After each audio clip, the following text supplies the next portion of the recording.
somebody gave me for Christmas a little model theatre. I'd never been to the theatre, I'd never been to the movies, anything like that. And it was just magic. And it literally transformed my life. And from then on, I just spent all through my childhood, I spent making model theatres and puppet shows, and they got more and more and more elaborate. And by the time I was 18, I had a big, very elaborate marionette show. This was in Dublin. The second half of my childhood was I was living in Dublin. I'm not Irish, but we did they had a big ball at the American Embassy. We did a show there and things like that. It was quite a big deal. But I mean, ever since I can remember, it was all I wanted to do was work in the theatre and design.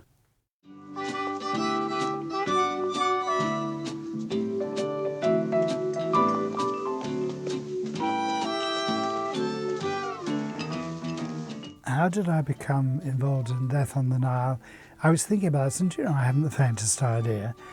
I cannot remember. It was directed by a wonderful producer. Not directed, it was produced by a wonderful couple, John Braben, Lord Braben, who was one of the most, again, sadly no longer with us, but I mean, who was one of the most civilised, gentlemanly people you couldn't imagine that he worked in the cinema industry. Terrible thing to say. Wonderful man, and his business partner was Richard Goodwin, and he would be in charge of the money side, and he would get the backing and the financing and the distribution and all the rest of it. And then Richard Goodwin was the nuts and bolts. He was there every day organising the running of the film. And they were a fantastic couple. I mean, it worked so. They were both wonderful people. I think Richard is probably one of the best producers I've ever worked with, because he knew how to spend money. Nothing was wasted.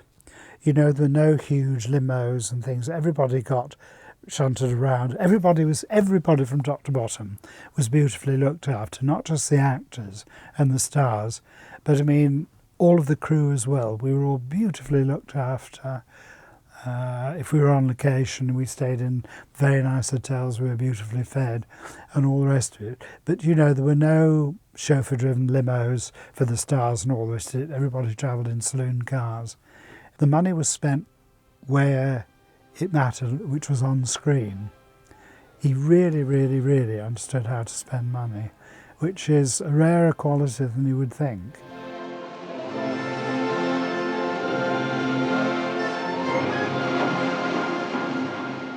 When we were doing Death on the Nile, most of the costumes were made beforehand, but the American actors were made in New York. A lot of them, though, were made in England by this wonderful guy called Germinal Rangel, who's half French, half Spanish, who was an amazing guy. His mother had also been a dressmaker, did the most exquisite needlework that I've ever seen. When he was 16, his uncle was the top tailor in Paris, so he did an apprenticeship with his father. So he learnt all about men's tailoring, women's tailoring, was a brilliant tailor. Then it was in the days, this must have been, I guess, in the 50s perhaps, when Christian Dior himself was still alive and working. He then went to work for Christian Dior, where he learnt women's dressmaking, so he could do anything. He was the most brilliant costume maker, and he travelled with me with his old mum, who was fantastic. So I'm sorry, this is all rather complicated, but there came a point in Egypt where I can't think what it was. I think it must have been that there was a script rewrite, and we needed another costume for Mia Farrow that wasn't in the original script. And so I sort of rummaged around, and we didn't have, I found a length of beautiful, heavy, pale blue silk jersey, and I thought there's just enough here to make a pair of sort of 1920s, 1930s big pyjama trousers for Mia. but I need something to make an amusing little top. And so I went round the hotel, I went round our workrooms, I went round everywhere that I could think to see if I could find a pair of curtains or a bedspread or some cushion covers that I could cut up and would make an amusing little top. And there was nothing. And there I was in our workroom, and there was Germinal's mum in the corner. And she was also, as well as being a brilliant dressmaker, she was a fantastic cook. And so there was always a little stove in the corner of the workroom with paella or something like that bubbling up. Fantastic cook. And by the side of the stove, I saw this filthy dirty tea towel. You know, the kind that you wash the dishes with when you dry the dishes with when you wash them. And it was filthy. I mean, it was covered in grease stains and oil and so dirty. But I could see that when it was new, it had been white with these parallel lines of very pretty, very strong colours going up and down it like that. And I thought, if we can get that back to how it started, we could just get a tiny little waistcoat top for Mia out of it. So we boiled it and boiled it and boiled it and boiled it, and we bleached it in the sun and all the rest of it. And eventually got it back to the original colours and got all the stains out.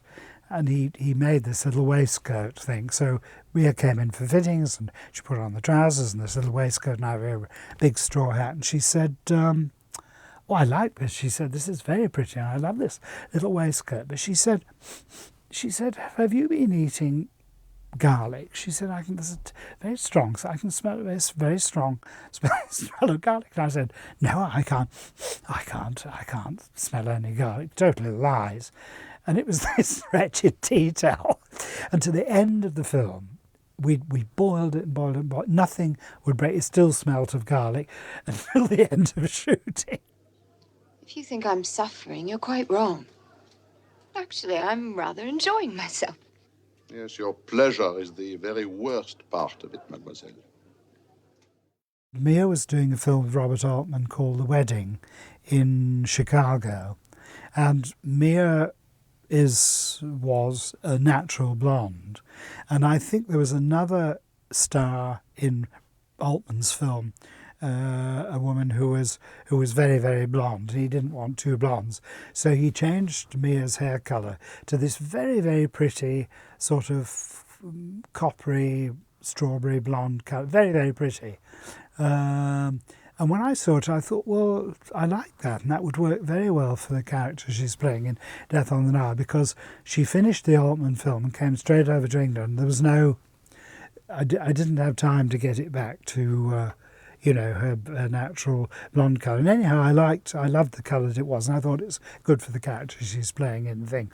So I got from the hairdresser on the Altman film, I got the recipe for the colour for the hair, gave it to our hairdresser, and on the first day's shooting, I went 8 o'clock in the morning. I went into the hairdressing room, and Mia was sitting there in front of a basin, which was full of this sort of bright olive green liquid, and they were just about to dunk her head in it, which they then did. And I thought, isn't that interesting? There's obviously some chemical reaction on hair that when it turns this green colour into this beautiful sort of red gold colour of the hair. And so they took her out and they rinsed her hair and they dried it, and there she was with bright green hair. And I said to the hairdresser, what's all this about? She said, oh, well, my hairdressing supply people said they didn't have the recipe that you gave me from America. They said this was exactly the same. And I said, well, it's not, is it? And so we couldn't shoot on her, and I had to ring Vidal Sassoon and ask him, he was in London, that was in the days when he worked from London, and ask him if he'd be kind enough to stay open late that night and try and do something, strip this dreadful green hair up and get her back to being a redhead again, which he did. But it was, my God, it was a nasty moment. It was bright green green hair. She was married to Andrei Previn, I think, the conductor, I think, at the time. And they had a beautiful 16th century farmhouse in the country somewhere. And I went to do costume fittings with there as we were shooting the film. And the top floor, the sort of attic floor of this very beautiful house was all it had all been knocked into one room. It was this vast room, huge space. And all there was in it was a four-poster bed in the middle and a huge mirror at the other end. So it was perfect for doing fittings of space and light and the big mirror. And the bed was really a mess. I mean, it was just unmade bed, heaps of unmade bedclothes and people's clothes had been thrown onto it, and it was piled with all this junk. So the fitting took several hours, which we did at the end of the room in this mirror. And just as we were finishing, this pile of unmade bedclothes and what, it heaved over, and it was actually Andre Previn who'd been asleep in bed all the time. I didn't realise it was such a shock. It is my theory that you have an obsessive love of jewelry, madame. That you coveted Madame Doyle's pearls, and that you determined to possess them even if this meant robbery or murder. One of the things that people always ask is, when you have particularly sort of big stars, whether they have strong ideas about what they want to wear. So I called, I was rather petrified of Betty Davis because, the reputation and all the rest of it. At that time she lived in Connecticut. She had a little cottage. I called her from New York and said, it would be lovely if, it was so nice if we could meet and talk about your clothes for the film. And she couldn't have been more charming. And she said, look, I know you're having to do this awful round-the-world trip. You must be exhausted. She said, whenever it's convenient for you, I will cancel anything I've got. And so I said, well, if we could meet tomorrow, that would be perfect, if that were convenient for you. And she said, yes, fine, I'll cancel whatever I've got. And I said, where's your nearest railway station? In Connecticut. And she said, no, you must be very tired with all that travelling. I will send a car to New York to pick you up, which was incredibly stylish and generous of her, I thought. So the driver came, took me down there. He hung around all day. At the end of the day, because I spent the whole day with her, at the end of the day, he drove me back to New York, and I'd put some money in an envelope as a tip, and I said, look, thank you so much. I'm sorry you had to wait around all day, but please have a drink on me. And he said, no, Miss Davis said that under no circumstances was I to accept any money from you.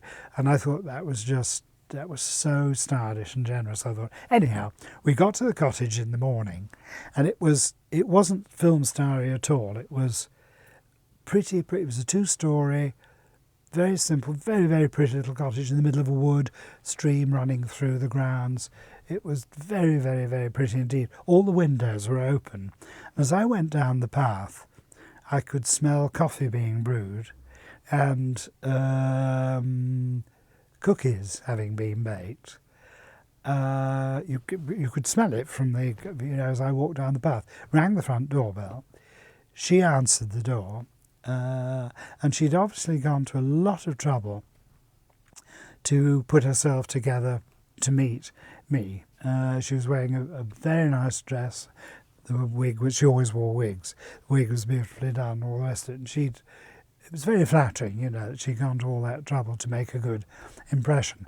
And she said, right, okay. She said, you better see what the problems are. And she got the dress and she went, chung, like that. And there was this 70-year-old woman that I'd only met 10 minutes before, stark naked in the middle of the floor. And she was absolutely right, because then you could see what the good points were and there was nothing terrible, but I mean there were some things that you could celebrate and other things that you could draw a discreet veil over. And the thing that I saw straight away was that she had these beautiful shoulders. So I thought, right, well, we're going to have lots of that showing. And then she had these exquisite, tiny, tiny, tiny feet and beautiful ankles with these tiny feet, I mean, she must have taken something like a 1.5 shoe. Tiny little feet. So I thought, okay, we're going to concentrate on the top and the bottom, and then we'll just draw a veil over the middle bit, which is what we did. And so I made some shoes for her, which were beautifully made in London. Now, I realise it's very politically incorrect, of python skin, which has those tiny little markings on. But because she had such tiny feet, I could only use the tail end of the python skin, because the pattern was only small enough right at the end of the tail. And it actually took, I blush to tell you this because it's so terrible, but it took 16 skins for this one pair of very tiny shoes for Betty Davis. But then she sat down and she'd got 4 foolscap typed pages. The only other person there was an elderly woman who was her sort of secretary and companion and hairdresser called Peggy, who never spoke. It was a bit like Dame Edna Everage. What was her stooge called? Who sat in the corner and never uttered. It doesn't matter anyhow. But Peggy was there, never spoke. She was the only other person there. And Miss Davis read these 4 typed pages of what she was going to wear in the film. And they were the most terrible, terrible, terrible ideas. They were wrong for the period, they were wrong for the character, they were just awful. And I had very strong ideas about the way that I wanted to look, and I thought it's not going to work for the film.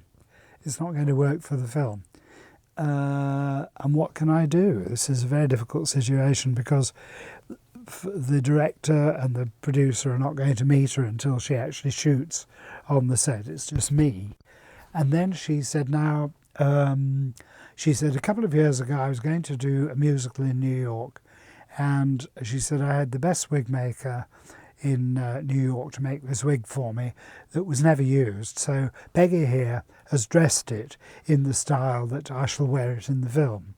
So they went upstairs, and eventually I heard footsteps coming down the stairs, and it was a disaster. It was sort of halfway between Shirley Temple and Mary Pickford. It was a blonde wig with curls, ringlets, curls up the back. And I thought, well, this is the moment when the battle is lost, or I've got to be a big grown-up person. And I've got to solve this problem somehow because this is crunch time. And so I said, Miss Davis, I think you're absolutely right. It's a beautifully made wig and I love the colour and it will work very, very well for the film. But could you just come over to this mirror? And I said, now what you're looking at is one of the world's most iconic faces. It's a face that everybody in the world recognises. And I said, why is that? I said, it's those wonderful deep-set eyes, it's those marvellous cheekbones, it's that wonderful jawline. And I said, at the moment, I can't see any of those. All I can see is just masses and masses and masses of, I can't see the face. All I can see are the blonde curls. And I said, have you got a comb? And she said, Peggy, have you got to give him a comb? And I'm not a hairdresser, so with trembling fingers, I started combing out all these. And I said, if we lose all of these curls here, and we just have a big sweep of hair that defines the eye socket, and then we get rid of all these curls here, and we just have another big movement that defines the cheekbones, and then if we get rid of all of these curls at the back, I said, can you turn so you can see yourself in profile? Get rid of all these curls at the back so that you have a flat back to your head which carries on the line of the jaw in a straight line up to the top of the head. And she looked at herself in the mirror and she said, Peggy, you know what? This kid knows what he's doing. Why don't we just leave the whole thing to him? Well, rules are made to be broken. At least mine are, by me. The other thing that she said was, in her list of 4 pages, she said, all my career, designers have put me in hats. So she said, I don't wear any hats in Death on the Nile at all. No hats. She said, if we're on deck and it's windy, maybe just a little sort of chiffon headscarf or something so that my hair doesn't get messed up. And I wanted to, I'd had this idea for these great big black hats that I wanted to put in all the way through. So anyhow, when she left the whole thing to me, I put her in big black hats all the way through. And at the end of the film, there's a photograph that she gave me, and it's very amusing and very generous. And she said, Tony, she said, I shall never be able to perform again without one of your beautiful big black hats. And I was so touching,